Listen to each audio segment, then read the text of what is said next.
Hey, my name is Tim Oates. I am a co-founder and chief data scientist at Synaptiq. My background is actually as an academic. I'm a professor at a university here in Maryland.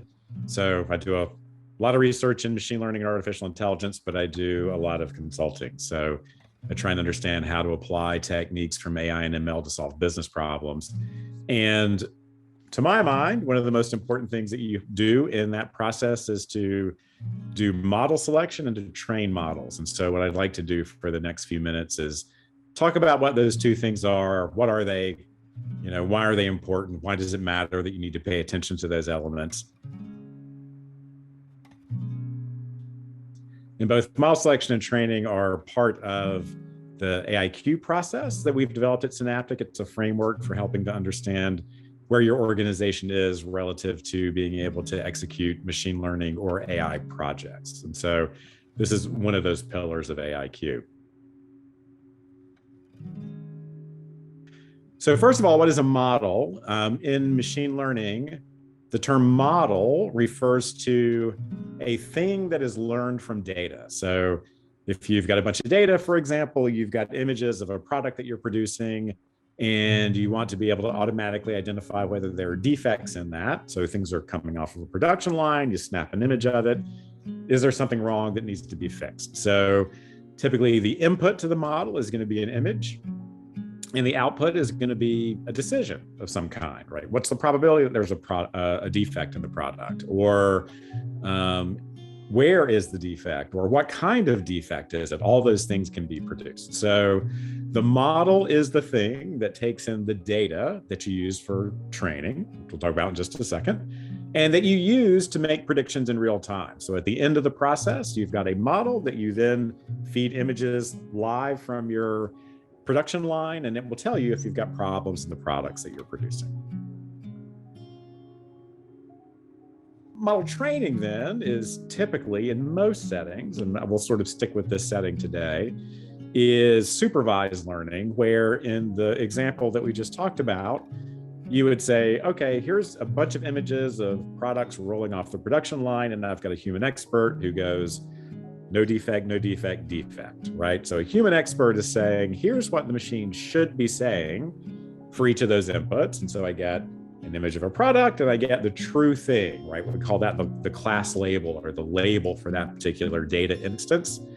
And what you want in the training process is to get the model to produce outputs that look a whole lot like what the human says. So it's supervised training. I'm telling you, hey, machine learning system, this is the correct answer in this particular case. Please learn to be able to reproduce that answer for data that you've never seen before.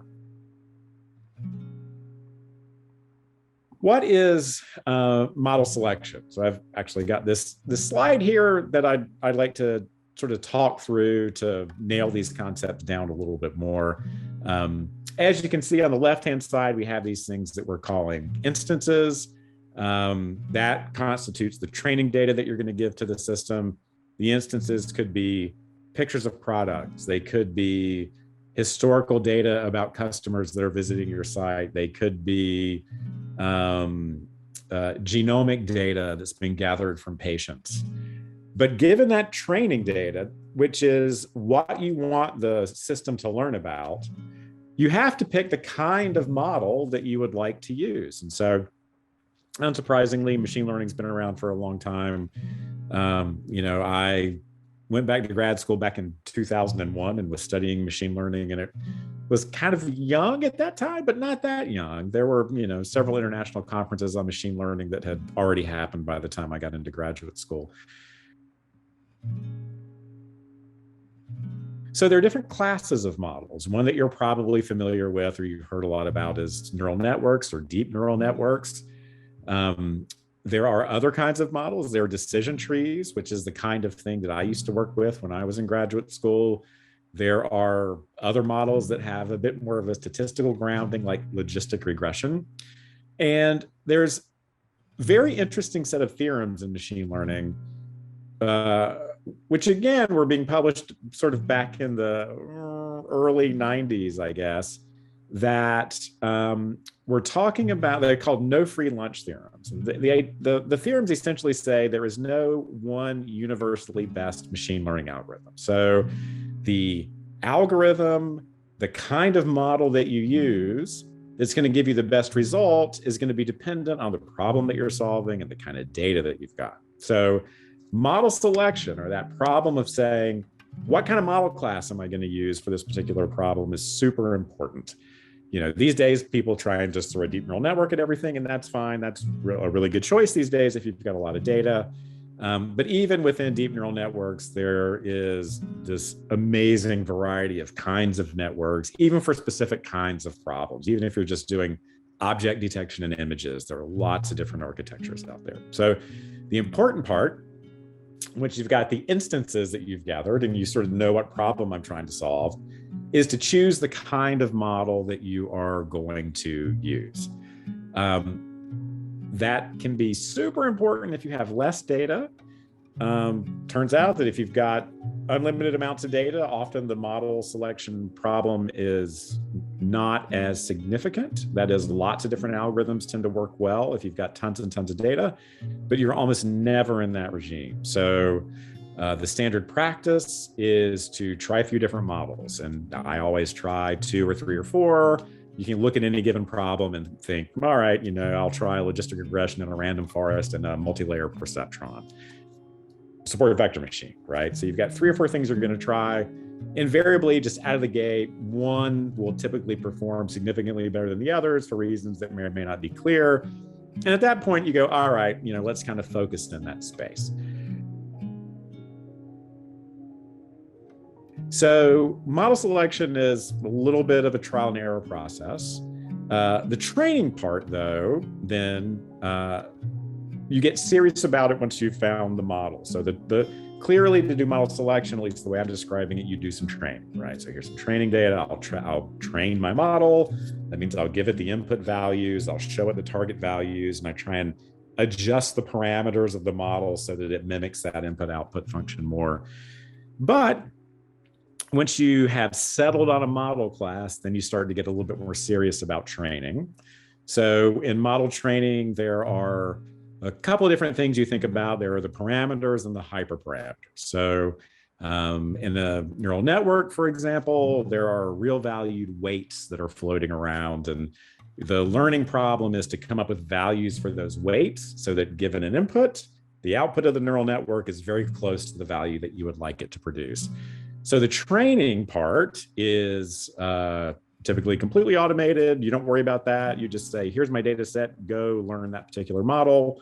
For every model class, there's an algorithm or sometimes multiple algorithms that can be used to train. You just let them do what they do naturally and try not to intervene too much. But then once you get a result, you start asking yourself questions. Maybe I need to adjust the capacity of my model. If it's a neural network, I need a bigger neural network or a smaller neural network, or maybe even a slightly different kind.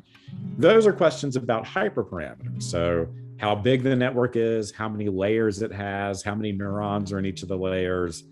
There are lots of things like learning rates, kind of how fast is a network trying to incorporate information that it's seeing in the instances that it's processing right now. And that can go on in an iterative fashion for a while. So there are some tools out there that will help you do that in an automated fashion. But in my experience, there's no substitute for a person who just really knows what they're doing and kind of read the tea leaves a little bit to try and understand what's going on. So in the picture that we've been staring at, again, the instances are on the left. You've got this machine learning predictor, this decision function, this thing that you're trying to learn. Notice that there's that arrow coming in, which is extra knowledge from the bottom. That knowledge can be encoded in lots of different ways. It can be constraints that you place on the learning algorithm. It can be information about hyperparameters that you think are going to be suitable. But then ultimately on the right-hand side, what you're doing is you're having that model make predictions for data that it wasn't trained on, right? So fresh data that it hasn't had the ability to potentially memorize. And you have an evaluation function. So you say, well, how well you're doing. If you're not doing well, that is part of the training process. We can keep updating the parameters of the model until it looks like that isn't getting us anywhere or gaining us any additional accuracy. And then you can start thinking about the hyperparameter tuning, right? Like, okay, you've maxed out at this level of accuracy. What if I make the model a little bit bigger? Or what if I make it learn a little more aggressively or a little less aggressively, for example? What does that do to the point where I start maximizing the accuracy that I'm able to achieve? So again, to my mind, model selection and training are really the core of the machine learning problem. Now, you know, all the other elements of the AIQ process are super important. So you've got to be able to get the data. It has to be available. It has to be in the right format. In an enterprise, you need to be able to manage the process. There is, machine learning operations that you have to do, but that's all coming together in service of trying to find a model that you can train up that gives you the kind of performance that you would like to be able to see downstream.